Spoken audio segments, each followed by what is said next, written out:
the Cape TV show. I don't have an intro for this. I was really going to be like, hey, and welcome everyone to the Commonwealth. Ah, crap, wrong show.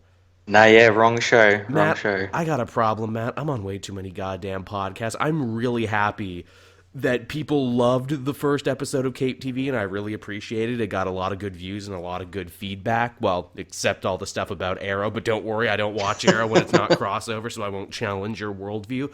But thank you, everyone, for liking that and staying retained to it and everything. That really helps out, especially in this new age of YouTube algorithms. We're back again with a brand new episode to talk about, I guess, all the winter finales. Am I right, Matt? Yeah, this week was, I think, all our shows sort of ended with their winter finale. Except for Supergirl, which technically had its winter finale last week.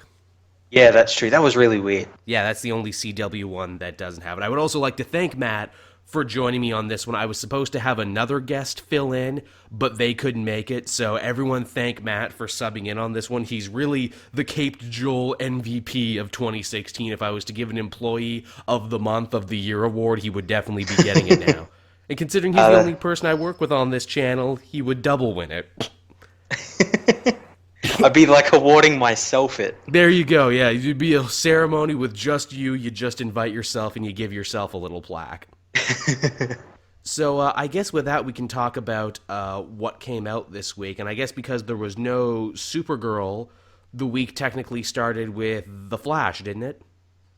Yeah, it started with The Flash, which had its mid-season finale, and it was alright. But really, see, I actually quite enjoyed this one. This was their Christmas episode, and it was entitled The Present. Now, I don't know if you remember, Matt, but all the way back in Season 1, they had their Christmas episode, The Man in the Yellow Suit, which I actually thought was one of the strongest episodes they've done.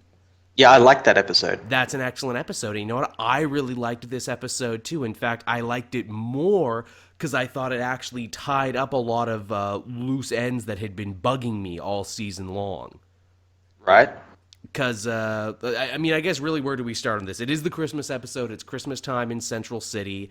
And Barry and Team Flash, they're still fighting it out with Savitar. We haven't got a chance to talk about Savitar yet. What do you think of this show's version of Savitar? I don't like his look because he looks like A Transformer? like a transformer that Michael Bay didn't have any use for. So they've like repurposed him in this. He doesn't look like he should be a speedster. He looks like he should be some massive mech that, Superman fights or something. It's a very, very odd choice, but then I look at the Savitar from the comics and I'm like, oh, he has one of the ugliest costumes of all time. I can see why they redesigned him. Yeah, his costume in the comics is really weird. Oh, it's one of the ugliest. It's one of the worst. I remember reading him in Flash Rebirth and him getting killed. I'm like, oh, good, maybe he can be resurrected with a better costume. But yeah, Transformers-esque robot is not how I would have sought to redesign him. But okay, No. I guess they had 2 seasons in a row of guys who were basically just wearing the Flash's costume, but palette swaps of it. So they felt they needed to make like, okay, let's have him fight a monster, essentially. Yeah, I could see where they were coming from, but yeah, it doesn't look right. Which again, too, I was actually really excited going into this season 3 because I'm like, yeah, Dr. Alchemy is the villain. Finally, we're having a season where Barry doesn't fight another speedster, and you have to get a couple episodes in to be like, ha ha ha, we got you. It was another speedster. Yeah, the actual villain you thought was the main villain is actually the patsy to the main villain, who is a speedster. Which I actually thought it was kind of cool because one of the reasons I was super psyched for Dr. Alchemy was because Tobin Bell, the Jigsaw killer, was the voice of Alchemy. But he's not the voice of Alchemy, he's actually the voice of Savitar, because in a nice twist, every time we've heard Alchemy talk, it's actually been Savitar talking.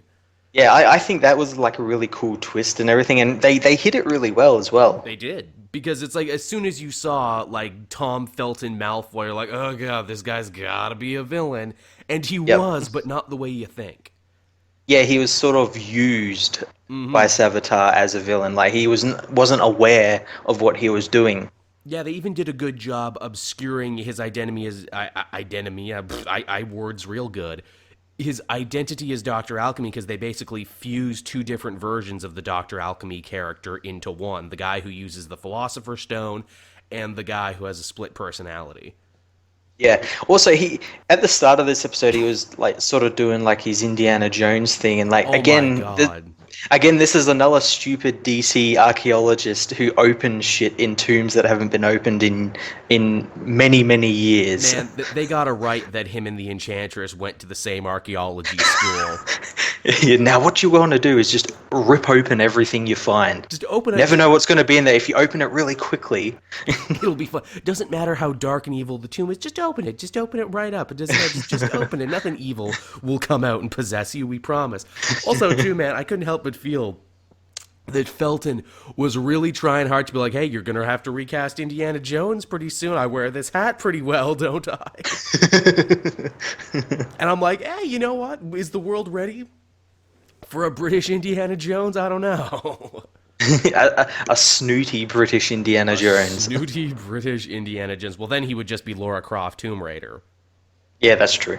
You heard it here first, everyone. Tom Felton will be the new Lara Croft Tomb Raider.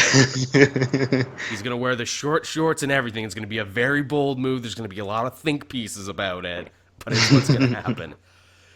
Now again, this was the Christmas episode, and to help deal with the whole Savitar problem, we get to see Jay Garrick again, and we actually get a pretty wonderful little excursion, little field trip to Earth 3.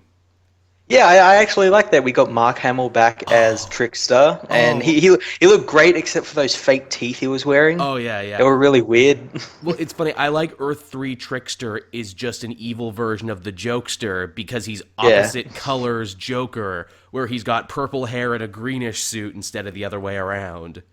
Yeah, he was really great, and it was really great seeing him back. Oh, he shoots a Tommy gun. He's like, oh, I've got all these bombs, but I tricked them. He is wonderful. He's only on screen for like, what, maybe 3 minutes, and he steals the whole goddamn episode in 3 minutes. Yeah, he's so great. The one thing, though, that I didn't like about that whole thing was how Jay let himself get handcuffed. I'm like, you could vibrate out of them. Yeah. Like, what's the deal with that? Yeah, I guess the Legends writers were writing that bit. They wrote that one little scene. They're like, let us just come in and write this one little scene. You know, it's kind of a staple of our show, heroes forgetting they have powers. But, yeah, we learn a little bit more about the Speed Force. You know, they kind of set up the lore of Savitar, how he's kind of like a Speed Force myth and everything, and he was like the first speedster, the original. I thought that was pretty well handled. Yeah, it was cool. I like that. Like Jay thought of him as a myth and kind of gave Barry like a pass. Like, oh, what are you talking about? You're not fighting Savitar or anything. And then Savitar shows up, and he's kind of taken aback by it. In a very nice Christmas bit, too, we literally saw ghosts of Christmas all throughout this. There was Savitar, who only Barry could see at first, and then Cisco started seeing his own brother. And that was one of the first things I mentioned about how I like they tied up that thread. It seems like Cisco's kind of been whining all season long about his brother, but not really doing anything about it. He's just kind of been moping. I like it actually kind of came to a head here and actually meant something. Yeah, and they're kind of starting to wrap that up, which is good because I think it's gone on for a little bit longer than it should have. It does, because it's like he was angry, then he got over it, then he got angry again after the crossover, and it's like, geez, man, either, you know, get off the bucket or shit, you know, man. That's right, I used that phrase, or I phrase real good, I got the best phrases.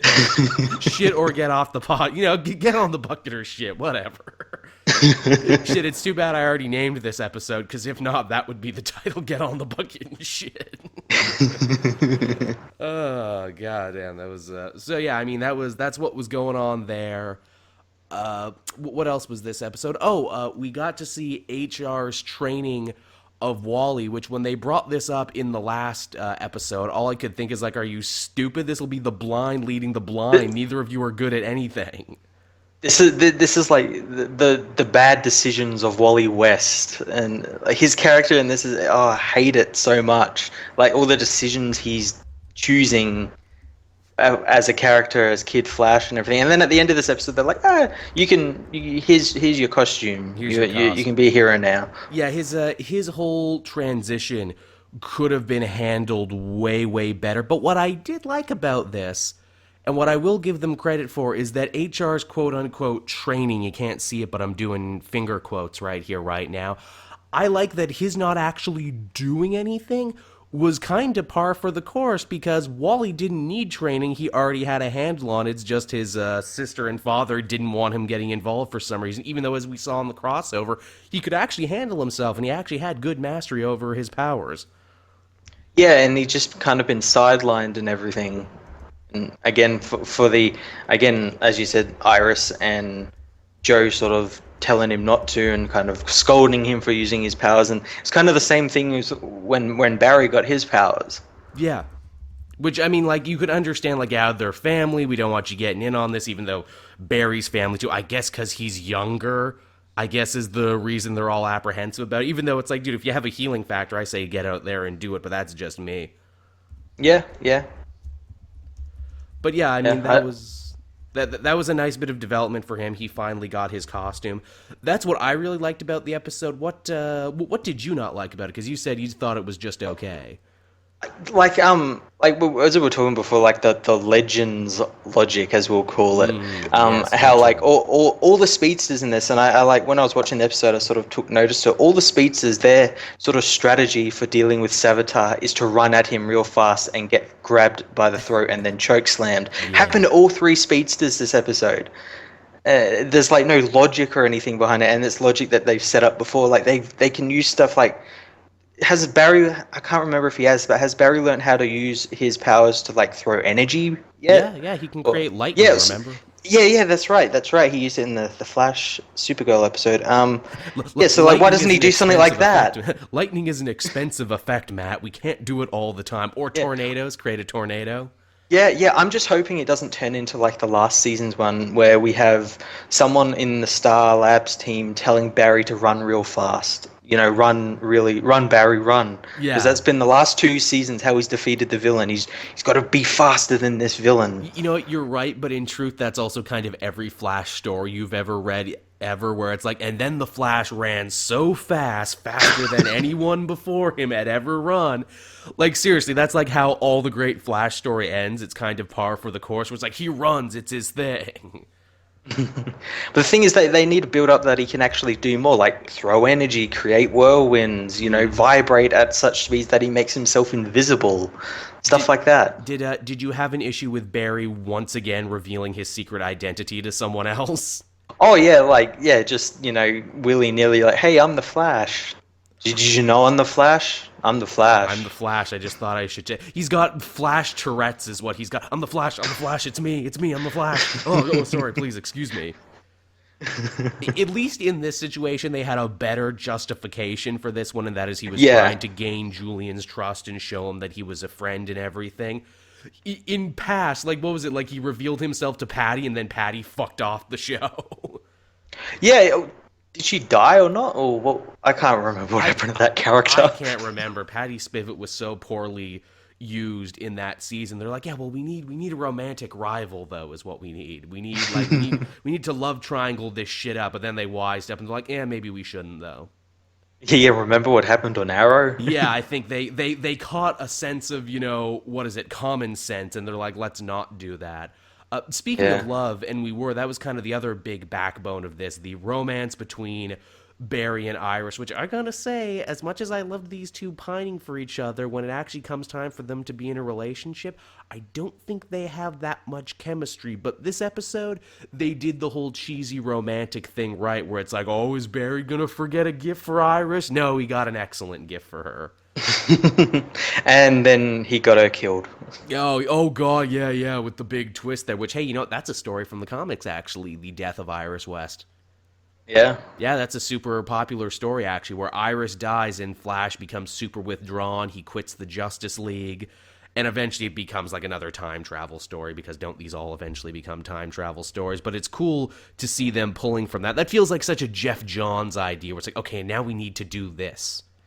Yeah, I could see that. It made me laugh, too, where it's like, oh no, is Barry going to forget to get his wife, girlfriend, whatever, a Christmas present? I'm like, oh Jesus, he Homer Simpson now? Dude, you literally have no excuse. You're the fastest man in the world.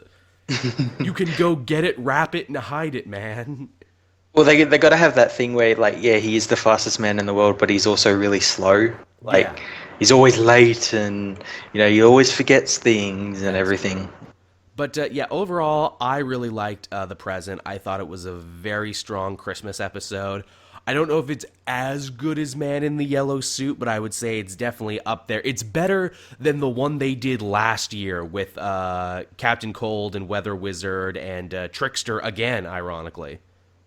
I can barely remember that episode. Exactly, that's the problem. There was some shit with exploding toys, and like Cisco used a Oh big yeah, god damn, magnet. Jesus Christ. That episode had everything going for it, and it's still kind of fucked up. It had Mark Hamill, and it wasn't great. How bad is that? You gotta fuck up bad to have Mark Hamill and still make it unforgettable. This one had the emotional weight for it and the cool action, and it leaves it on a hell of a cliffhanger for next season. I thought this one was pretty well handled. Now, I said I wasn't going to talk about Arrow, but there was a new Arrow episode this week, What We Leave Behind. Did you watch it, Matt? Yes and no, I kind of like had it on in the background. Yeah, that sounds... What do you recollect of this episode? Let me put it that way. The other Black Canary came back alive. Oh, shit, the one they killed off, and I thought that was really stupid, even though I don't watch the show. Yeah, she's back alive now. Oh, and okay. yes, stuff happened because Oliver's team doesn't work together really well, so we got to have stuff about that, and yeah, it was really crap. Yeah, okay, so moving on from Arrow to something I'm sure we can actually talk more in better detail, Legends of Tomorrow, The Chicago Way. Now, this was the episode that made me think, right, do I really want to continue watching this show? This show, it's fuckery now. It is fuckery, and yet this was also one of the better episodes of the season, too, in terms of concept. Oh yeah, I like the whole thing where they go back and work with Elliot Ness against Capone and everything. That's really cool, but just like the logic gaps and leaps that these characters make is just insane. Oh god, you know it's the one that got me like right out of the gate that I was slapping my head super hard. So Elliot Ness has gotten taken away by dirty cops, and Stein and Jax are right there, and they're like, oh no, he's getting away. Too bad we can't fly. Only you can. Form a firestorm and chase after. Oh my god. That's what I've been saying all season. They like pair them together but never change it. I know it's like probably definitely a budget issue thing. So then, like, why have those characters there if you can't use the character of Firestorm? It gets even dumber because there's, like, what, 2 scientists and a historian, like 2 people who should be, or 3 people who should be really intelligent. And yet they keep saying the dumbest things. Like, there's the bit you tweeted about, and I totally agreed when I watched the episode, when they're at the bar, and Stein is like, oh no, Jax, it's a speedster, run. What the fuck? Fuck me. Gee, that like angered me so much. Do you think he's going to get away? He's a speedster. Or why not go, Jax, there's a speedster. Quick, grab my hand and transmute into Firestorm. Which, shit, at least the villains were smart this episode, because at least Reverse Flash, who has actually, in a nice bit of continuity, battled Firestorm before, and because of that knew, oh wait, I gotta move these 2 around so they can't touch and form up. Mm-hmm. Yep. At least the villains were smart. Also, too, out of nowhere, Malcolm Merlin showed up. He's the 3rd part of this not quite Legion of Doom, but still Legion of Doom team. Yeah, well, I think John Barrowman had a couple of episodes left on his contract, and like, we'll just shove him in, Chicago, 1920s. I'm part of this now. I wanted to wear a fedora. I'm very charming. Yeah, I like they don't even explain how he got there or anything. He just turns up. I like Lazarus Pit now is kind of becoming like their force, and that is whenever they have a plot hole, they just fill it in. Oh, Lazarus Pit. Oh, the Lazarus Pit did it. There you go. Lazarus Pit. That's why. And again, too, in our favorite moment as well in this episode, when, White Canary is tied up and at the mercy of Malcolm Merlin, he has to remind her that she's a lesbian in this. Yeah, that's like another thing. They always got to remind us that White Canary is a lesbian. In every scene she's in, they've got to remind us. Do the people who write this show not actually know any gay people in real life? Because here's the thing. Gay people don't tell you they're gay all the time. Yeah, they don't constantly like tap you on the shoulder and say, I'm gay, right? Just making sure you know. Jesus, big gay Steve, I know. You don't have to keep telling me. It gets really annoying, and that's like totally the writing on this. I think we can both agree, though, the person who had the best arc in this episode was actually Heatwave, was Rory again. Yeah, Mick actually had a really great episode. It played to his strength. You know, he just stayed aboard the Wave Rider and got blasted drunk, Sure did. which is basically his character, and he hallucinated. Yeah, which means we got to have Wentworth Miller back for an episode, and you're like, oh my god, you make this show 100 times better. Why did they ever get rid of you, Wentworth Miller? Seriously, why did they get rid of him? He was great. Why did they When him and Mick get together. Oh, it's wonderful. They're a great duo. It's like, furthermore, why did they get rid of you from Flash? Why will you never be a Flash villain again when you're so perfect? Yeah, and he's like one of the big Flash villains. Yeah, he's like the second biggest, like next to Reverse Flash. Like Captain Cold was the arch nemesis of the Flash for decades. Yeah, so why did they kill him? And the fact that he's gone too means we'll never get a proper version of the Rogues either. We'll never get to see like Rogues Rebellion put on screen. Yeah, well, if they do, they'll like substitute him for like Icicle or Caitlin Snow will go bad again or something. Right, they'll kill her Frost. They'll put another ice-themed villain in there somewhere, or be like, oh, this is an evil, even more evil version of Captain Cold from another universe or something. Now that we have other universes. Yeah. Yeah, they'll do that. But yeah, he was really good. He's basically like he's being the opposite of an angel on the shoulder. He's being a devil on the shoulder for Heatwave and being like, oh, you're going good. Oh, you're turning to the good side. Yeah. I really liked it. It was surprising as well. It is. It's kind of funny, too, that in Rory's vision, it's Captain Cold berating him for turning to the good side when literally it was Captain Cold who was turning more to the good side when he was actually a member of the team, and it was Rory who was being the devil trying to be like, no, let's be chaotic, let's drink and fight and screw.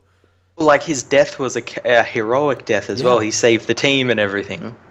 Did you hear the theory? I don't know if this was something they meant to do originally or it's something that's going to happen, but Captain Cold will eventually be the fourth member of this Legion of Doom. Like he lost his memory or something and he joined up with them, and it makes sense because Captain Cold was actually a part of the original Legion of Doom. Maybe I could see them. They'd have to explain about how they go about getting him. Like, where do they get him from exactly? Yeah, they would, because didn't you blow up? Like, didn't the universe blow up around you? Yeah. Well, in saying that, this is legend, so he'll just like appear, and it'll be this is now, you know, Leonard Snart. He's here now. Yeah, that's true.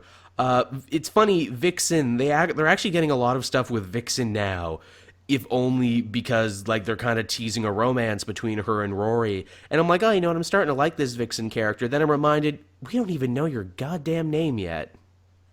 Yeah, that's a good point. You've been here. I never actually considered that. Yeah, you have been here all season long, and we don't even know your fucking name.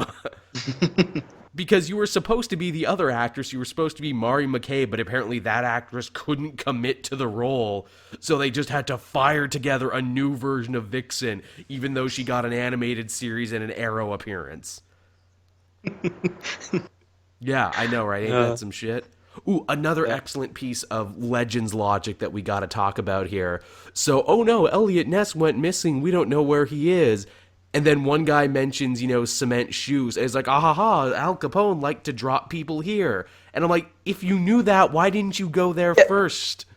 It's and the thing is, the funny thing, it was Nate Hayward who was saying that, and he's a historian who knows. He seems to know quite a bit about Elliot Ness and Capone because he's geeking out about it and everything.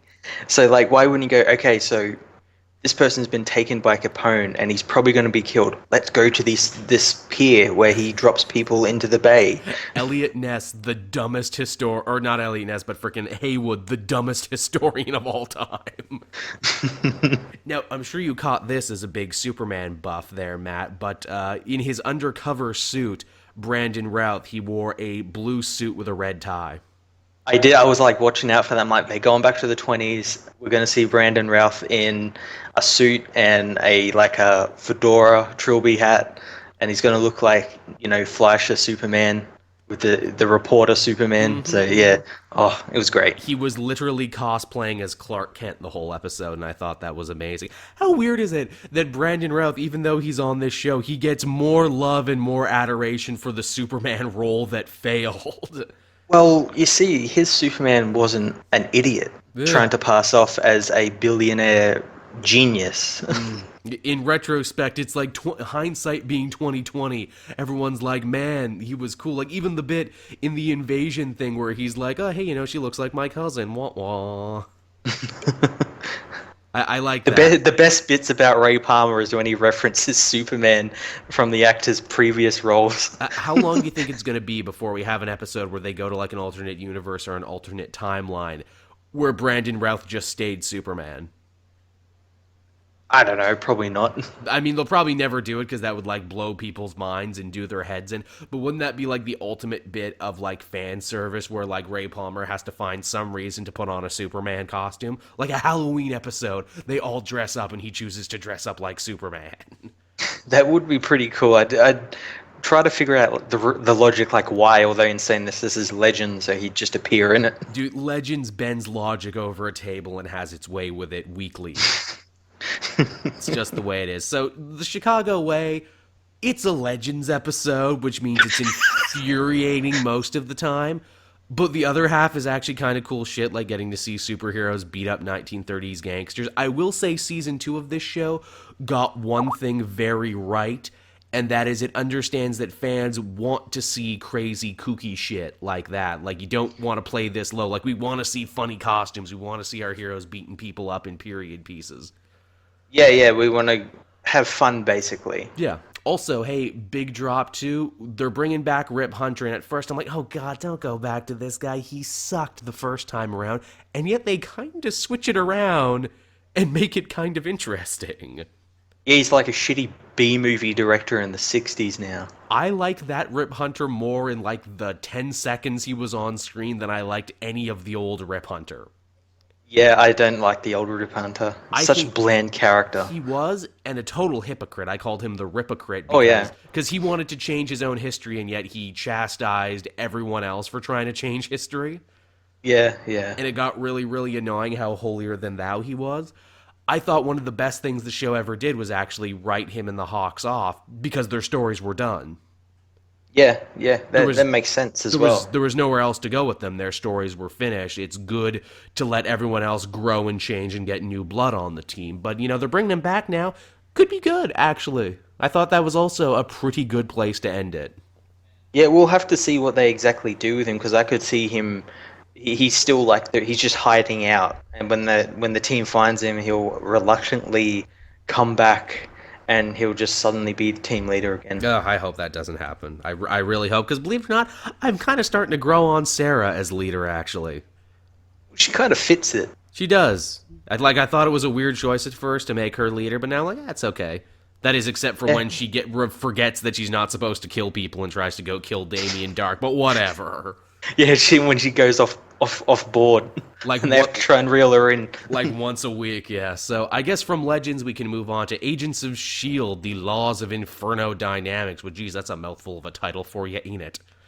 It is, and this was the final Ghost Rider episode. It sort of tied up his part of the series. What I really liked about this show is, I think from season 2 onwards or season 3 onwards, they've sort of been breaking the show up into arcs. They really have. So we had the Hydra, the Inhumans, stuff like that, and now we've had Ghost Rider, and the next one's going to be called LMD. Yeah, I think they're taking a nice page out of the comic books on this one and being like, no, you know what? It's going to be arcs now. It's going to be pre and post winter arcs. Yeah, and it's really cool. And I guess it's also for people who maybe just want to watch an arc. Yeah. See how that goes, because it's kind of self-contained. It very much is. This put a nice bow on the Ghost Rider story, and they kind of put him away at the end, but it's one of those classic comic book things where it's like, well, we could bring him back whenever we wanted, though. Yeah, he disappeared in a flash of light. Yeah, really, he could come back whenever he wanted. This is his big showdown with his uncle, Eli Morrow, who they basically turn into the Mexican Molecule Man in this. Yeah, he's a badass in this. I like him. He is. He was a bad dude. I liked him. He was good. And even his Freudian excuse for why he did what he did was kind of cool and kind of sympathetic. He's like, look, it didn't matter how many degrees I got. It didn't matter how much I succeeded. No one thought I belonged there. Everyone thought I cheated. Yeah, and I like that. He was kind of getting revenge on everyone Yeah, I thought that was That, actually very well done. In fact, he's more sympathetic than comic book Eli is. yeah, well, I'm not really too familiar with comic Eli. He's a serial killer in the comics. Oh well, yeah, he's definitely more sympathetic. Yeah, I even thought too it was kind of fun where it's like, well, okay, what's stopping Ghost Rider from just transforming and killing the shit out of him? They find a really good reason for Ghost Rider not to kill the shit out of him. That is, he keeps impaling his organs with carbon, making it so he can't heat up all the way. Yeah, I thought that was really cool and really smart as well, and something like a physician would do, someone who knows his way around the periodic table and everything. So I thought that was really cool. Well handled. We got to see some more stuff with what is it, with Jeffrey Mace and everything, and him being the kind of morally unscrupulous new head of S.H.I.E.L.D. We get to find out why he's actually working with that evil senator, who we know is actually funding the Watchdogs from behind the scenes. It was kind of a thing where it's like, oh, they finally made good on the, the team that works is a team that trusts and everything, and we haven't trusted each other all season. Yeah, yeah, I like that, and I like that also. He suited up as Patriot He at the end. did. He had a shield version of the Patriot suit. I'm like, fucking A. It looked really cool. Had the stars on the arms and the shield crest on the chest and everything. Looked really cool. Looked very certain versions of Captain America when he works as an agent of S.H.I.E.L.D. Yeah, like that stealth suit sort of look. Yeah, like the one that's all blue and everything. He got in on it. Yo-Yo got back and got to do some stuff, and they continued to explore her relationship with Mac, which, of all the ships and all the relationships on the show, that's actually probably the one I was the most invested in, because it's the most simple. Yeah, and I love the character of Yo-Yo. I'm glad she's sort of stuck around and everything, and she's going to be getting her own miniseries, Yeah, which actually starts this week. does it? It's a digital series, isn't it? Like they're shorts? Yeah, I think they're like 5-10 minute shorts. Right. Okay, that's not bad, I guess. I thought it was shorter than that. Again, I like the effects. They've gotten really good at the yo-yo effects, and that is, I'm super fast, but I always have to return to the point from when I started. Yeah, I thought that was pretty cool. That thing at the end where they sort of slow everything down and she does a sort of Quicksilver thing. It was very quick. So all it was missing was time and a bottle under it, but it was still pretty good. Yeah, and I also like in that how everyone knew she was going to do it, so they all sort of got ready. So like Coulson put his hand out to receive the gun, and Max sort of positioned himself so he could turn to shoot that other guy and everything. I thought that was really cool. Great teamwork, really good teamwork. So, I mean, yeah, that was the thing that went on with that when we get the end of the Ghost Rider story. That felt very satisfying and everything. Daisy more or less gets to rejoin the team officially because the director was kind of forced to make that the case. Yeah, I kind of suspected, like at the beginning when we sort of found out she's kind of gone rogue and everything, that kind of thought they're going to bring her back on like the end of some op, and they're going to say she's been undercover for however long and everything, and that's why she was sort of a fugitive and everything. It was an easy way to bring her back in. Yeah, so she's back into the fold now, although perhaps questioning S.H.I.E.L.D. now more than ever before. And then and then the big twist at the end, the big thing we're supposed to chew on for the winter finale, and that is that May has already been replaced with an LMD. I know, I'm trying to figure out when she got replaced. Yeah, I know, right? When was she alone with May to switch her out? Yeah, I'm intrigued to find out what's going to happen there. Now, of course, again, another bloody AI that's gone rogue. Yeah, for real, man. Jesus, it's like you got to stop trusting those things. Yeah, and the thing is, this time it went rogue because of magic. Yeah, because of the Darkhold and everything. Yeah, the Darkhold fucked with its computer brain and made it go nuts. Yeah, which is really cool, really interesting. And it's a way to tie the two arcs together, which is well done. Yeah. I wonder how far they're going to take this in the second part of this season. I wonder if they're going to go full-on Nick Fury versus S.H.I.E.L.D., where it's like eventually everybody gets replaced with LMDs and some person has to fight against it. It would be really easy to do, too, because you get to keep all the same actors. You don't have to do anything with makeup or anything like that. You just keep all the same people and be like, yeah, they're LMDs. Just they're super strong now. Yeah, and it'll be really cool as well to have like scenes where they quote unquote kill the characters as well. Yeah. Because then you wouldn't know whether it's an LMD or not. And to borrow a fighting game term, I'm really looking forward to them doing mirror matches where it's like Coulson versus Robo Coulson. Oh, that'd be really cool. Daisy versus Robo Daisy, Mac versus Robo Mac, because you know that's what they're gonna do with it. If I wrote it, that's what I would do with it. Oh yeah, I'd love to have that. And you got Coulson there, and then the other Coulson in a slightly different colored suit. We technically already got a mirror match with May a couple seasons ago, and that was one of the Yeah. best fights they ever did on Oh the show. God, yeah, yeah. That Hydra agent that was kind of into Ward. That was a really cool fight. Yeah, that one who stole her face. Yeah, that's definitely top of the heap for fights in that show. Here's hoping they do something similar like that in the next season. Yeah, they got to. I know they got to. Yeah, that was another enjoyable one. And from there, I guess now that we've both seen it, we can talk about the newest episode of Star Wars Rebels. And what was this one called? Visions and Voices? Yep. Okay, And I Vision. think this was the mid-season finale for this show as well. I I wouldn't be think. shocked. It definitely felt like one. Yeah, definitely. So as we join this one, Ezra feels like he's going crazy. He's seeing and hearing Darth Maul all over the place. And I like, even in a universe of aliens and force powers and everything, seeing and hearing voices still makes you crazy. Yeah, no, I like that part where he's in the briefing with Hera and everyone else, and he's just seeing him like in the distance and behind him and everything. I really like the way they did that. Yeah, And then this, he attacks that rebel and everything. I thought that was really cool. you know what I thought that was? I'm like, no, Ezra, don't attack that guy. He's just another Dathomirian. He's not Maul. Yeah, he's not. He's just happened to look like same colored skin and everything. I'd love that guy to be like, whoa, whoa, whoa, dude, racist man. We're not all Darth Mauls. Dathomirians are people too, man. Dathomirian lives matter, which, as we find out in this episode, Maul is actually the last of his kind Well, that we know of. that we know. He's probably the last one. Although, then again, they're really popular in the expanded universe, aren't they? Those guys. Yeah, a little bit. Yeah. They're always a good creator class. I always like to play them when I get the chance. Yeah. Yeah, they're Zap- pretty cool character. Zabraks or Dathomirian Zabraks, because you get into this weird thing where George Lucas fucked up the continuity in Clone Wars by being like, oh, well, Dathomirians and Zabraks come from the same planet now. Yeah, well, the way I see it is that one lived on the North Pole, one lived on the South. Yeah, that's fair enough. So yeah, I mean, this is an episode that follows on from the Holocron episode, wherein Maul and Ezra kind of sort of fused minds and got visions of Tatooine, although they don't know it's Tatooine.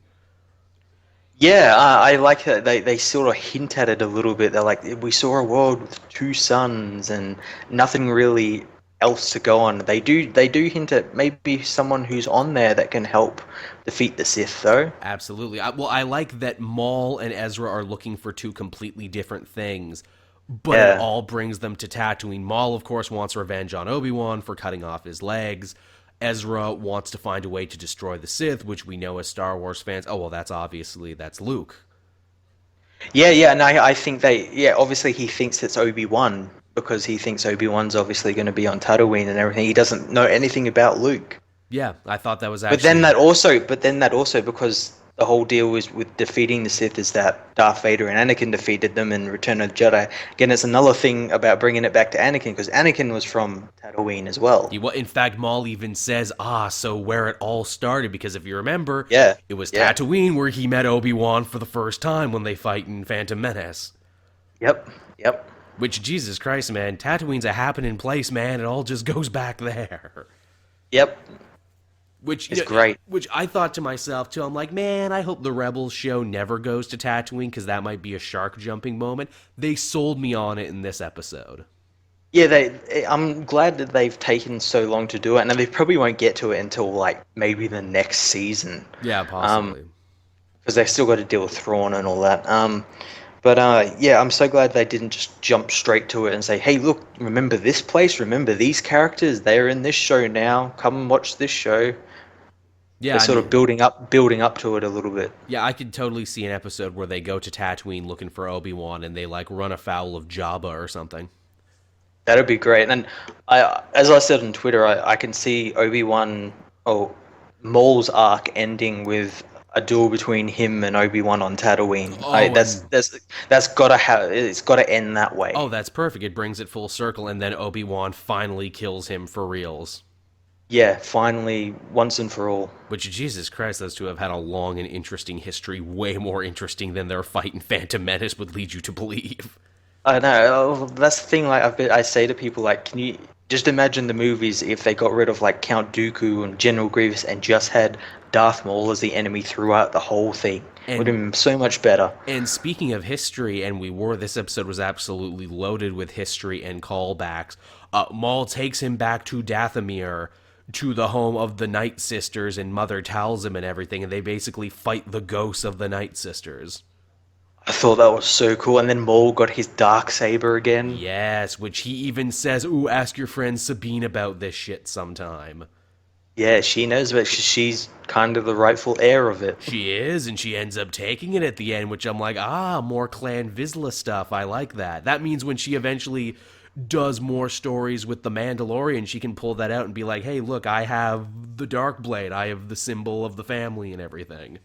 Yeah, so she can kind of pull rank on them. She could. In fact, there's a whole story right there. She goes back to Mandalore and tries to take back control of her family from the Imperial sympathizers. Yeah, and then we got the Mandalorians on the Rebel side. Yeah, so I mean, all in all, this was an episode that was kind of firing on all cylinders, wasn't it? Yeah, and as I said, if it was a mid-season finale, it was a great one. Yeah, this one brought together so much, and even like foreshadowed and dropped some shit, excuse me, for the future too, because Hera even said, we're ready to move on the Lothal factory soon. We just got to get some more stuff in order first. Yeah, I imagine that's going to be like the big thing at the end of this season, Right. Yeah. where they go and assault Lothal and sort of take it back from the Empire, because Lothal's kind of been the center point for the rebels over the last 3 seasons. It's been their Tatooine. It's been where the show started. Yeah. So it only makes sense for like season 3 for them to try and liberate it. Yeah, and I imagine that'll be like the first big win for the rebellion. Yeah, that's right, because they haven't really had big wins. They've had a lot of little tiny wins, but they've never had a big one. Yeah, that'll be like the big one where they sort of start to become a threat and like, oh, they ran us off this planet. They're not something to scoff at. Do you think, too, as we get a little bit closer and closer to Rogue One, do you think you'll see any Rogue One bleed over into Rebels maybe when it comes back? Well, the Ghost has already appeared in a Rogue One trailer. That's right, you showed. Do we know it's 100% the Ghost or a ship that looks like the Ghost? Well, it kind of has to be. I guess it won't be much more than, just a 2-second nod in like the fleet or anything. I guess it is a pretty unique ship, isn't it? But as of now, like where Rebels is at the moment, we're still 2 years out from Rogue One. Right. In the timeline, so it's still a little way away. Right, I could see them doing another time jump, but I don't know. Yeah, because they have teased that, like, oh, the Death Star is being built, like this is the plans, this is the space for it and everything.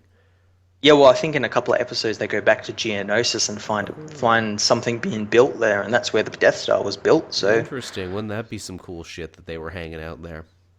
Yeah, that'd be really cool. So yeah, Rebels, another really tight mid-season finale. Yeah, well, it's great. Another really great one. More reason to love that show if you don't love it already. It's like the best action cartoon on TV right now. It's one of the few and only action cartoons on TV right now. Yeah, it's kind of sad as well. It is. Like, action cartoons used to be everywhere. Now they're all like 11-minute comedies. I guess you can call it the Adventure Time effect, because Adventure Time was really, really popular in that format. Now every show wants to follow that format. And I guess I guess also it shows you the kind of how the attention span of kids these days has sort of waned a little bit. No, not to sound like grumpy old men or anything, but I think Matt might be onto something with that one. Well, it's true, it's the same thing for like these YouTube videos. People like those 2.5-minute videos and nothing Short, really snappy, more. Yeah.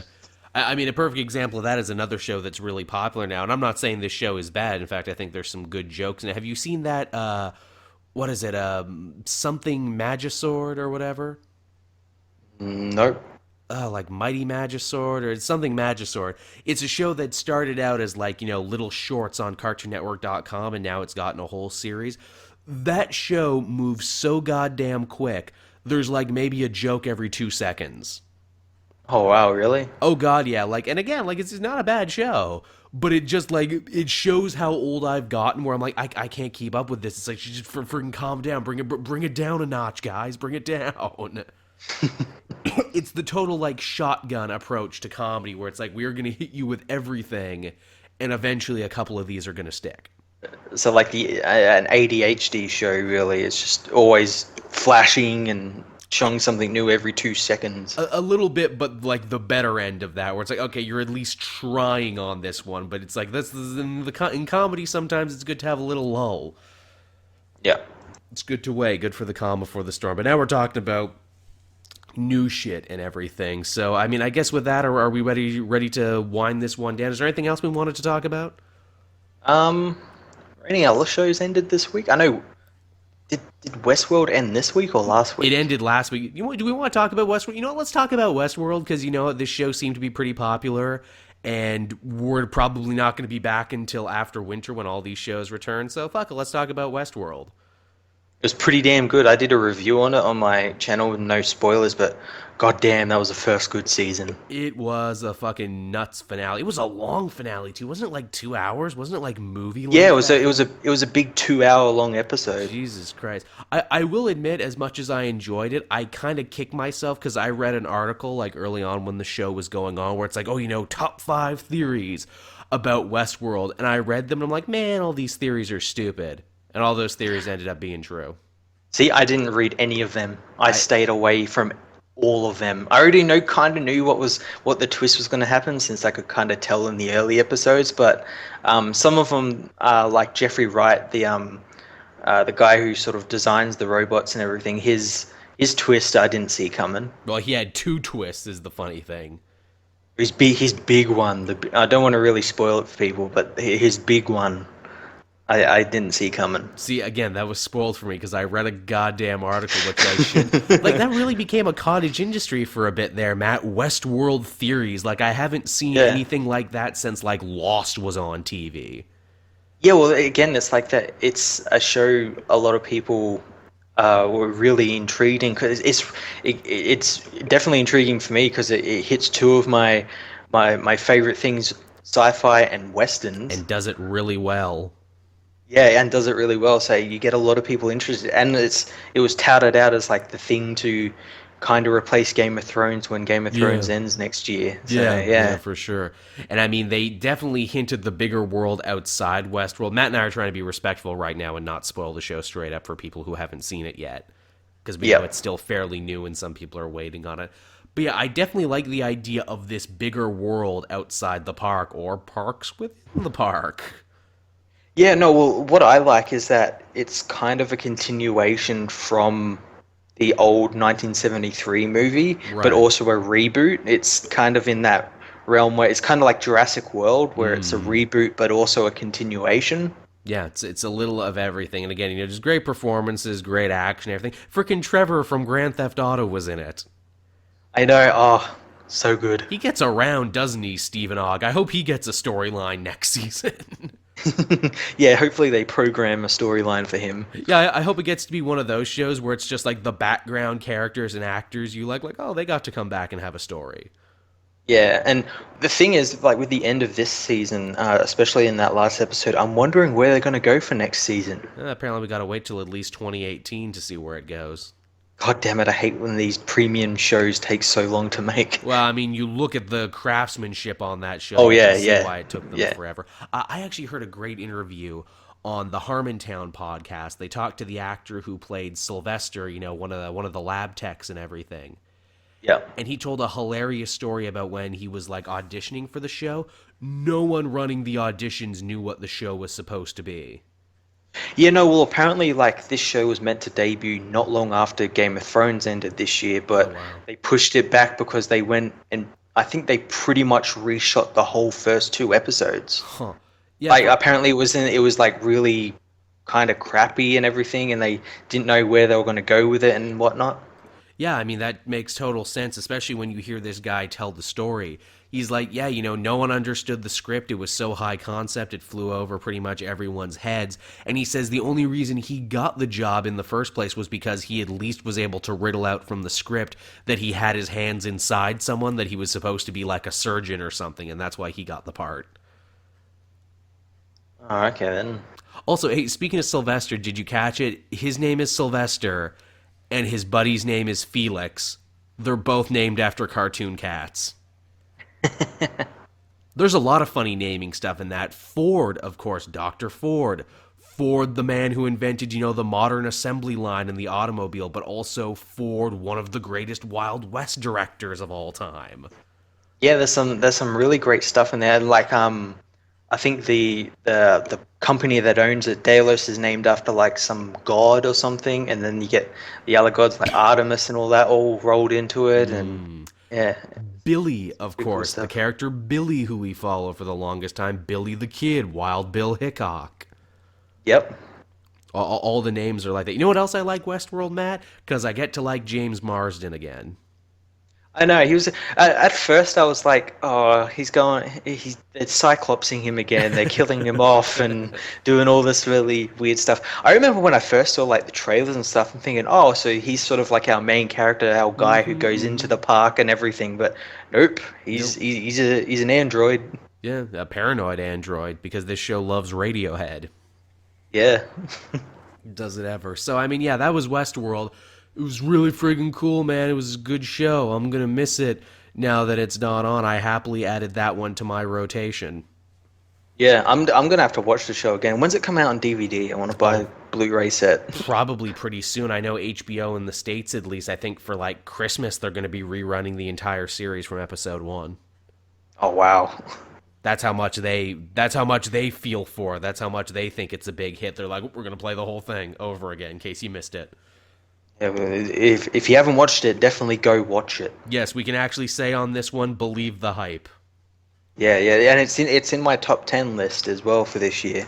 Yeah, I mean, definitely. I mean, like, I don't get around to watching a lot of TV anymore, mainly because I'm just keeping up with comics and everything. But this was definitely one of those ones where I'm like, okay, I see why people are into this. I see what the big deal is. Yeah, it was damn good. Okay, and I guess with that, everyone, we can bring this episode of Cape TV for a close. Thank you so much, Matt, for filling in on this one and helping me out. That was really good. I guess this is the last time you're going to see the show for a bit, folks, until we come back from break, until all these shows return. Yeah, well, I know Agents of Shield returns the second week of January. I Right. think so. So only a couple of weeks. Okay. It's only off for a couple of weeks. All right, so we get a couple weeks off from this. Again, everyone, be sure to like, subscribe, favorite, and do all that other social media jazz. We really appreciate it, especially in these trying YouTube times where algorithms are changed and no one really knows what's what anymore. Yes, it's getting very confusing. Man, I'm trying to read up on it. I'm reading like several conflicting reports of what you're supposed to do now to make videos good. but the game theorist told me this, but my buddy at another company told me this. So yeah, should I just delete my channel like PewDiePie? Oh What? yeah, oh yeah. Wasn't that some shit, everyone? Ha ha. I wasn't Yeah. really gonna do that. Yeah. Hey, you insane? Yeah, I didn't think he was gonna do it. I'm like, man, you couldn't do that. Hit the money, man. Dude, I only have like a little over 10,000 subscribers, and this channel already feels like an extra finger to me. If I ever cut it off, I would feel weird forever. Same. I only got like 1,500 subs, and I'm like, if I got rid of this, it'd feel really weird. What would I do with myself? Yeah, when you put so much time, effort, blood, sweat, and tears into this trying to entertain the people, it becomes a weird part of you and everything. But now we're getting sappy, everyone. So I think it's time to bring the show to a close. Thank you, everyone, for watching, and we will see you all next time. Bye bye. Yeah.